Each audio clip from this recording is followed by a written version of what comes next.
શાળામાં રિસેસના સમયમાં પેન્સિલના નક્કામાં ખોખામાંથી આપણે પહેલાંની અને પછીની સંખ્યાનું સાધન બનાવ્યું છે. તો ચાલો આપણે એ સાધન જોઈએ.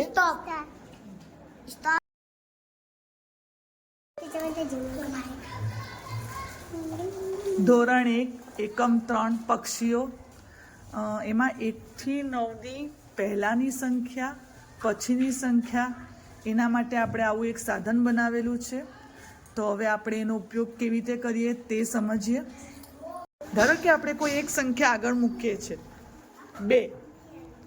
તો હવે આમેના બેટા ચાલો 2ની પછી કઈ સંખ્યા આવે? ચાલો 3 ક્યાં છે શોધો. હા, તો એને મૂકો. ઊંધો છે બેટા.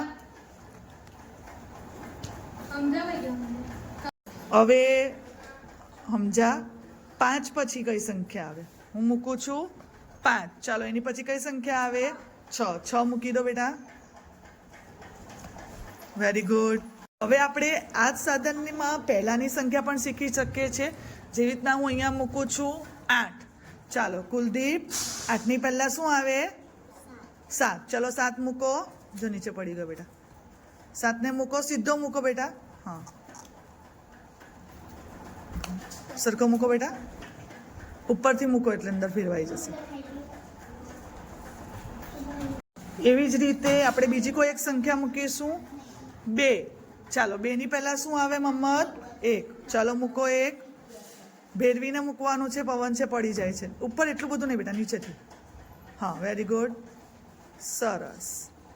ચાલો સમજા હવે મૂકો છે કોઈ પણ એક સંખ્યા મૂકો.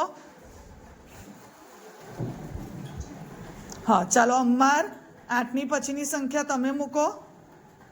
8ની પછી શું આવે? હા, ચાલો મૂકો.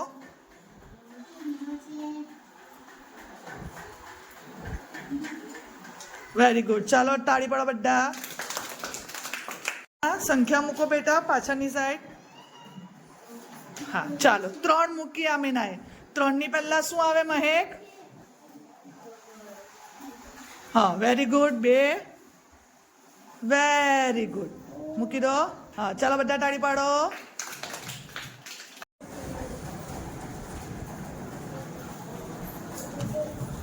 ચાલો કોને કરવાનું છે?